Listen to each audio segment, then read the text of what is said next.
It is a pleasure for me to now give the floor to Ms. Amal Clooney, representing Clooney Foundation for Justice, who has been doing admirable work to advance justice and accountability the world over. Dear Amal, the floor is yours. Thank you very much. Thank you. Thank you so much to the ambassadors who invited me to address you today. And may I also thank two of my fellow speakers, Prosecutor Venediktova and Prosecutor Khan, for the incredible work that you are both doing. It is an honor to be working with the Ukrainian government and for the Ukrainian people as they battle for their freedom.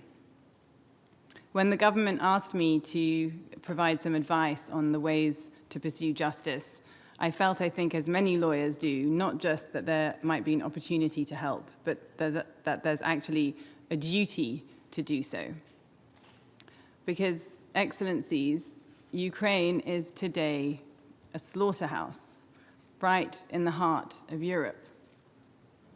Putin's aggressive war is so outrageous that even after repeated warnings from the US and Russia's long criminal record, Ukrainians couldn't believe that this could happen. And I still read news headlines not knowing quite how to process them. Could it be that thousands of children are being forcibly deported to Russia?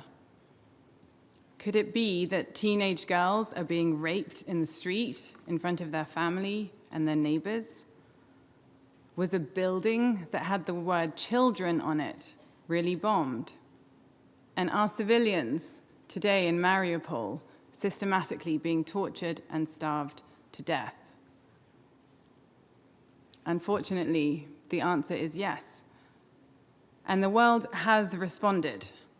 141 countries voted in the UN General Assembly to condemn Russia's aggression. The UN created a commission to document crimes. The International Court of Justice and the European Court of Human Rights have ordered Russia to suspend military operations and safeguard civilian life. 43 countries, as we heard from the prosecutor, have referred Ukraine to the International Criminal Court. This is the biggest grouping of states to ever do that. And at least 13 countries have now started their own war crimes investigations. Russia has been expelled from the Human Rights Council and from the Council of Europe. Countries have sent weapons and ammunition to help the Ukrainian defense. Companies have pulled their businesses out of Russia. And a network of governments has imposed the toughest set of financial sanctions ever seen on a major economy. But the UN was created. This building that we in was constructed because of a genocide in Europe and to prevent wars of this kind. This council has heard so many speeches with that now hollow refrain, never again. But here we are, faced with evidence of the crime of aggression, war crimes, crimes against humanity, and mounting evidence each day of the crime of genocide. How did we get here? I believe we got here by ignoring justice for so long. For too long, we have watched as perpetrators of mass human rights abuses have murdered, tortured, and raped without consequence. From Darfur to Myanmar to Yemen, the perpetrators commit these crimes believing they will get away with it. And they have been right. 10 years ago, I was at the Kremlin with Kofi Annan, whose job it was to mediate a peaceful solution to the Syria conflict. Now, of course, neither Russia nor Syria wanted a peaceful resolution. They had far too much to gain through war. So for 11 years, Syrians have suffered unabating brutality. They've been forced to listen to speeches in rooms like this about victims deserving justice and perpetrators paying the price. They are still waiting.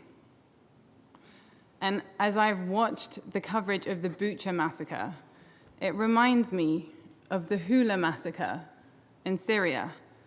This council met in an emergency session to decry the killings, and people thought it would be a turning point for accountability. It wasn't. And now, the same Russian general known as the Butcher, who mounted a brutal attack on civilians in Aleppo, is massacring innocent families in Mariupol.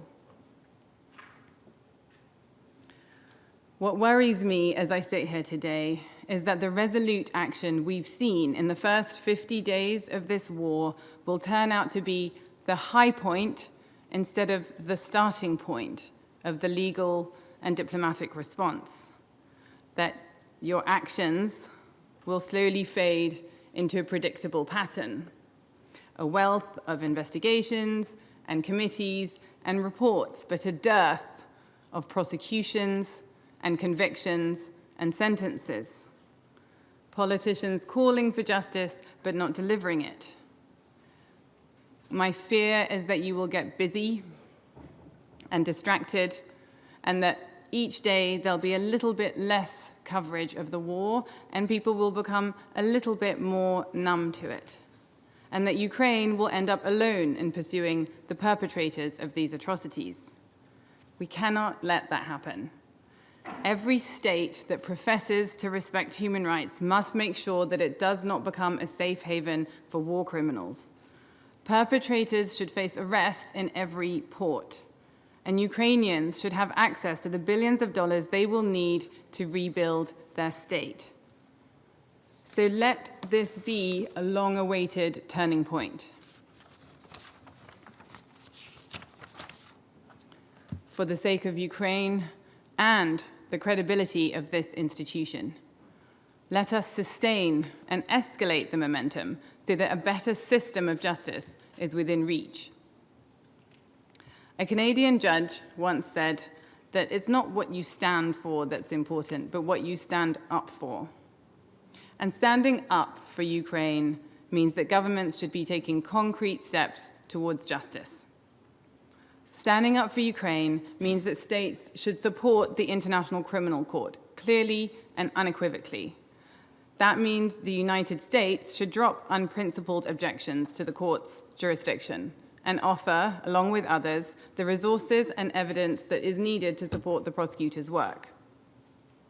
Standing up for Ukraine means answering Ukraine's call to ensure that those who are responsible for the crime of aggression, who are currently beyond the reach of the ICC, can also be brought to justice before a court of law, and that evidence of this crime is collected and preserved.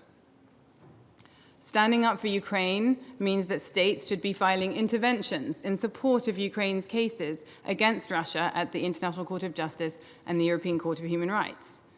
Standing up for Ukraine means making each of your countries a hostile environment for war criminals. This can be done by signing up to a treaty on crimes against humanity that has been more than 70 years in the making, that would allow for national prosecutions of this crime and better evidence sharing between states. And it can be done by expanding national laws to capture more perpetrators of international crimes. In the UK, for example, there have only been 3 prosecutions of international crimes, ever. The US has had only 3 cases under their Torture Act, and 0 cases charging war crimes, crimes against humanity, or genocide. So I commend the legislation being proposed by Senator Durbin and supported by Senator Graham that would bolster the ability to prosecute these cases in the United States. And I hope that others will follow this lead.